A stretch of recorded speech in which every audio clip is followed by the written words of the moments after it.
그래서 제가 기존의 다른 영상들 만성적인 건강관리, 일찍 일어나세요, 일찍 주무세요, 좋은 거 드세요. 그런데 이럴 때 더위 한번 잘못 먹으면 평상시에 열심히 했던 게 도루묵이에요. 올여름 진짜 너무 덥죠. 동남아 수준이 아니라 거의 사막 수준입니다. 실제로 최근 한국 방문한 말레이시아 환자가 한국이 훨씬 덥대요. 뉴스에서도 폭염, 피해 소식이 끊이질 않는데요. 하루에 온열 질환으로 응급실 찾는 분들이 200명을 넘는다고 합니다. 벌써 1000명 이상 병원을 찾았는데요. 심지어 안타깝게도 사망 사례도 보고되고 있죠. 이제 폭염은 그냥 더운 날씨가 아니라 생명을 위협하는 재난으로 생각해야 할 것 같습니다. 더운 날씨가 계속되면 우리 몸에 이상 신호가 옵니다. 대표적인 증상이 바로 가슴이 두근거리고 어지러운 거죠. 실제로 저희 병원에도 최근에 두근거림으로 오시는 많은 분들 중에 일종의 더위 먹은 것, 그러니까 온열 질환 초기 증상으로 이 증상이 있는 경우가 많았습니다. 더위 속에서 땀을 많이 흘리면 몸속 수분이 부족해집니다. 그러면 심장이 빨리 뛰고 더 나아가면 정신이 혼미해질 수 있는 거죠. 이때 여러분들이 이걸 빨리 캐치하고 조치를 취하지 않으시면 쓰러지거나 아니면 진짜 심각한 열사병으로 악화될 수 있습니다.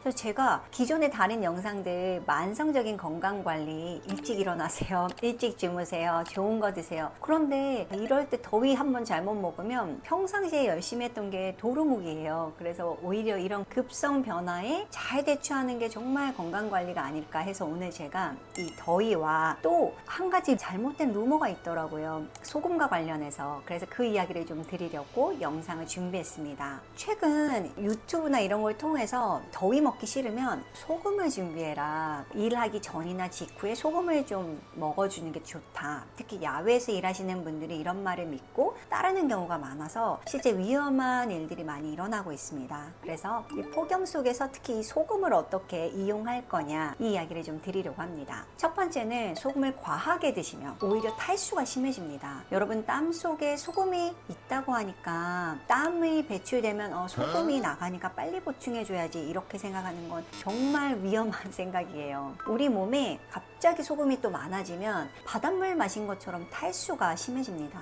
여러분들 이거는 많이 들어보셨죠? 바다에 표류한 사람들이 물이 많은데도 결국 갈증으로 고생하다가 죽기도 합니다. 비슷한 원리죠. 소금을 많이 드시면요, 얼굴이나 다리가 붓는 부종이 생길 수 있고요, 심하면 뇌 부종까지 생길 수 있습니다. 뇌 부종은 뇌 실신하고 사망까지 이르게 되죠. 더울 때는 그래서 땀을 배출하면 미네랄 보충보다 물을 충분히 드시는 게 훨씬 중요합니다. 그리고 둘째, 소금을 미리 먹으면 더위가 예방됐다? 실제 연구 결과가 있어요. 정반대였습니다. 일본에서 이 더위를 많이 노출되는 분들, 특히 소방관들 대상으로 실험을 했는데요. 더운 환경에서 훈련 전에 소금을 먹은 사람들은 오히려 더위로 인한 질환 위험이 6배나 높았습니다. 심지어 훈련 전후 모두 소금을 먹은 경우에는 그 위험이 무려 23배나 커졌습니다. 그러니까 더위가 온다고 소금을 미리 먹는 건 몸에 아주 큰 스트레스를 준다. 이건 마치 뭔가 뜨거운 엔진에 갑자기 찬물을 띄얹는 것과 같은 거죠.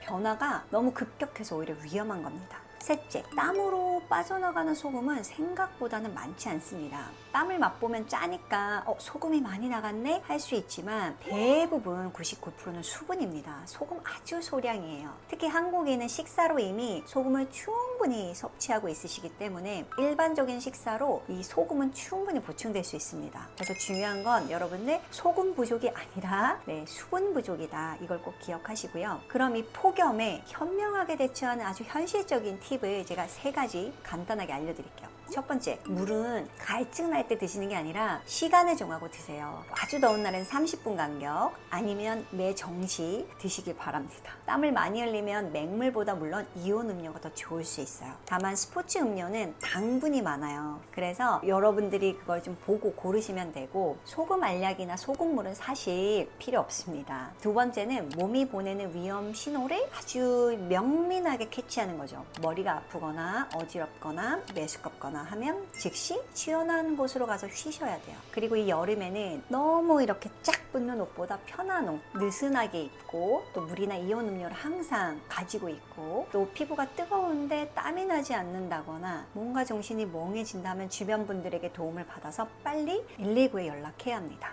응급 상황에서는 환자를 눕히고 다리를 올려서 좀 쉬게 해주는 게 좋고요. 그늘진 곳에서. 그리고 이제 차가운 물이나 얼음팩을 목 뒤나 겨드랑이에 대서 체온을 빨리 낮추는 것도 한 방법이 될 수 있습니다. 그런데 이게 또 갑자기 급격한 변화로 어려워하는 분들 계세요. 어르신들 같은 경우에는 살짝 적신 수건으로 닦아주는 정도도 괜찮습니다. 세 번째는 이 현실적인 폭염에 어떻게 대비하냐. 더운 날에 최대한 야외 활동을 피하는 거죠. 그리고 이제 일 때문에 하셔야 되는 분들 있잖아요. 야외 노동 하시는 분들 꼭 해야 하면 30분 일하고 한 5분에서 10분은 반드시 쉬시기를 바랍니다. 이게 사실 좀 고용자 입장에서 쉽지 않으실 수도 있는데 현명하게 하셔야 본인 건강을 지킬 수 있습니다. 또 오전 일찍이나 저녁 시간에 좀 활동을 하시는 것도 괜찮습니다. 또 모자나 양산 같은 걸로 햇빛을 좀 피하고 몸이 더울 때는 이 분무기 있잖아요. 물 스프레이 같은 걸 뿌려서 피부에 물을 좀 보충해 주는 것도 좋습니다. 실내에서는 이제 에어컨이나 선풍기를 아주 적극적으로 활용하는데 오히려 요즘 또 실내는 너무 빵빵하게 틀어서 냉방병으로 또 오시는 분도 있거든요. 그래서 제가 다음 영상은 냉방병에 대해서 이야기를 해드릴 텐데 특히 이제 주변에 어르신이나 만성질환자가 있다면 자주 또 상태를 확인하시는 게 좋습니다. 부모님께 이제 매일 전화를 한다거나 더울 때 전화를 해본다거나 하시는 게 필요할 것 같고요.